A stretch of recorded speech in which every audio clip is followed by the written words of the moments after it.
Right over there we got the vent valve. As you can see, I zip tied this one a long time ago. We replaced the front sensor. This check engine light is still on. So this is where your EVAP canister is, right here. Again, this is the vent valve. You got a pressure sensor right there to make sure there's enough pressure in the EVAP system during startup.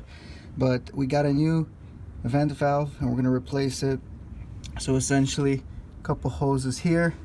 There's a C-clip right here. We got to push out to get the sensor out. We'll replace it.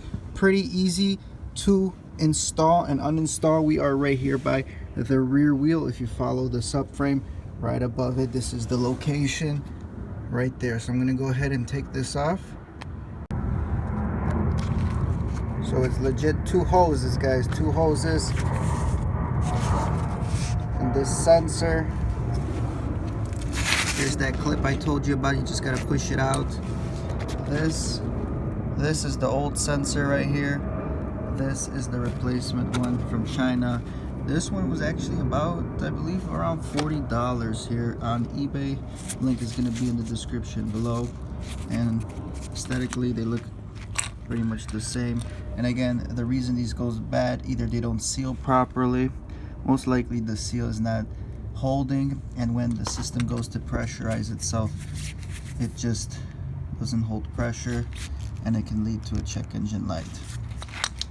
So I'm gonna go ahead, take this, simply reinstall it right there, zip tie it back to that mount that's already rusted through, and we'll hope for the best. We'll hope that the check engine light is gone.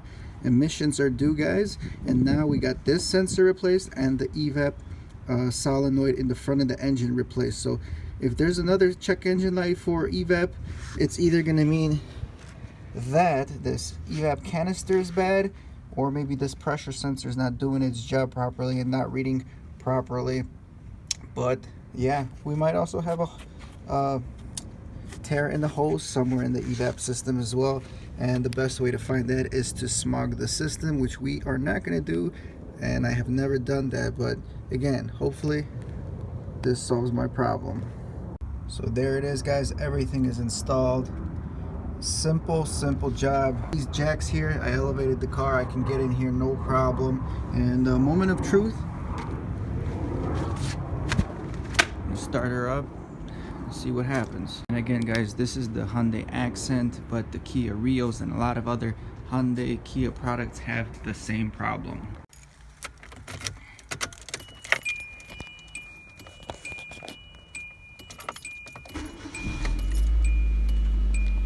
Now the check engine light was on. It probably will be on until I clear it. Once I clear it, we'll see if it comes back on. I'll keep you guys updated.